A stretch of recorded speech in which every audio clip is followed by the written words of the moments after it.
আপনারা জানেন যে লড়াইয়ে আমরা অবতীর্ণ হয়েছিলাম, সেই গণতন্ত্রের লড়াই, সেই আন্দোলন, সেই সংগ্রাম এখনো শেষ হয় নাই।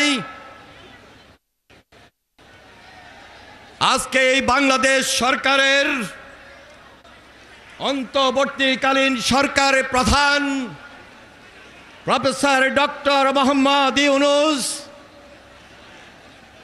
আপনি একজন সম্মানিত সজ্জন ব্যক্তি। আপনার কাছে আমাদের উদাত্ত আহ্বান, বিগত 15 বছরে যারা এই দেশে অত্যাচার, নির্যাতন, গুম, খুন, লুটতরাজ, দুর্নীতির সঙ্গে সম্পৃক্ত ছিল,